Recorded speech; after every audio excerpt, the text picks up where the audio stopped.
आज का हमारा टॉपिक है Microsoft dynamic GP accounts payable and accounts receivable setups in dynamic GP.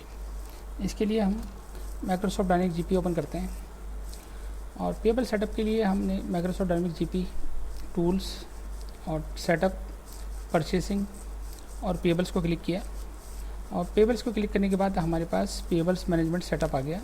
ठीक है, यहाँ पे एजिंग पीरियड्स डिफाइन किए हुए हैं, यहाँ पे 4 डिफाइन किए हुए हैं और आप मैक्सिमम 7 डिफाइन कर सकते हैं। इसमें आप चाहें तो कम यूज़ करें, चाहें तो सारे यूज़ करें। यहाँ पे सारे पीरियड्स दिए हुए हैं जिसको आप चेंज कर सकते हैं। ये लेबल्स हैं, इसको आप चेंज कर सकते हैं। इसके अलावा चेकबुक्स हैं कि जो आप चाहें कि पेबल्स के लिए अलग चेकबुक इस्तेमाल करना चाहें और रिसीवेबल के अलग चेकबुक इस्तेमाल करना चाहें तो इसको कर सकते हैं। इसमें इंपॉर्टेंट चीज़ ये है कि आप क्लासेस सेटअप है, ये वेंडर क्लास सेटअप है और क्लास जो है हमें हेल्प करता है कि हम सॉर्ट करें वेंडर्स को रिपोर्टिंग पर्पज़ के लिए।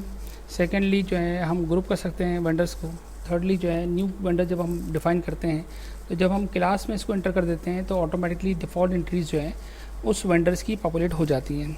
इसमें मुख्तलिफ़ चीज़ें हैं जो आप इसके अंदर सेटअप कर सकते हैं एक क्लास के अंदर।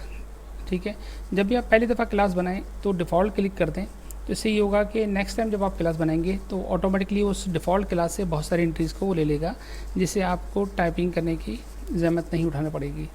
जब भी आप क्लास डिफ़ाइन करें मेक श्योर कि आप जो है इन चारों मेंटेन हिस्ट्री में इन चारों चीज़ों को डिस्ट्रीब्यूशन, ट्रांजेक्शन, फिजिकल ईयर और कैलेंडर ईयर को ज़रूर क्लिक करते हैं। अब अकाउंट्स की तरफ आ जाएं। अकाउंट्स में आप देख रहे हैं कि यहाँ पे सारे अकाउंट ट्रांजेक्शन जो है हमारी पेबल ट्रांजेक्शन हैं और इस तरफ जो है हमारे राइट साइड पे जो है ये हमारे करस्पॉन्डिंग जीएल अकाउंट्स हैं कि जिसमें तमाम चीज़ें पोस्ट होती हैं जब हम कोई ट्रांजेक्शन करते हैं। ये था हमारा क्लासेस का सेटअप।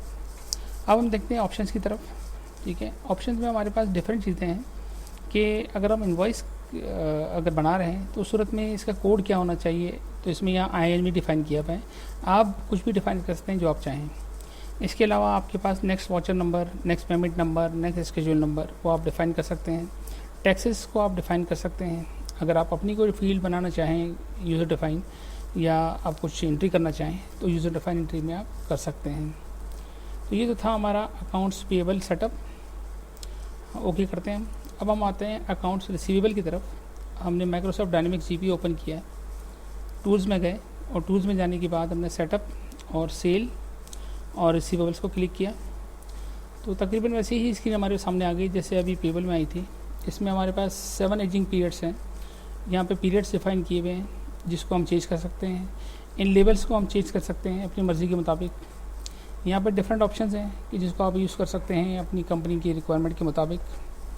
इसके अलावा इंपॉर्टेंट चीज़ है वो क्लासेस हैं कि जब आप क्लास बनाते हैं या क्लास यूज़ करते हैं तो इसका पर्पज़ ये होता है कि आप जो है अपने कस्टमर्स को सॉर्ट कर रहे हैं फॉर रिपोर्टिंग पर्पसेस, या कस्टमर को ग्रुप कर रहे हैं, या न्यू कस्टमर की एंट्री को ईजियर बनाने के लिए क्लास को इस्तेमाल कर रहे हैं।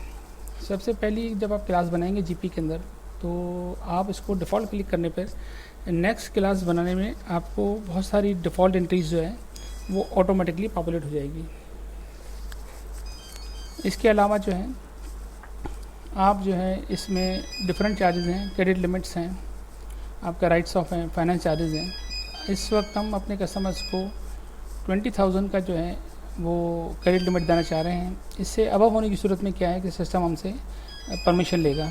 इसके अलावा पेमेंट टर्म्स है हमारे पास, ये क्लास की चीज़ें हैं, इसको आप चाहें तो चेंज कर सकते हैं और कुछ और ले सकते हैं कि जनाब ये जो है पेमेंट टर्म्स जो है चेंज हो जाए और कोई डिफरेंट आपके पास पेमेंट टर्म्स आ जाएँ। यहाँ पे एक ही 2 टर्म्स है हमारे पास। ठीक है,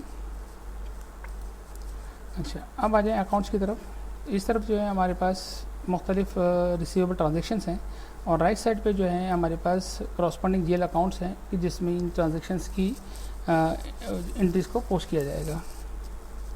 इसको चाहें तो आप चेंज कर सकते हैं।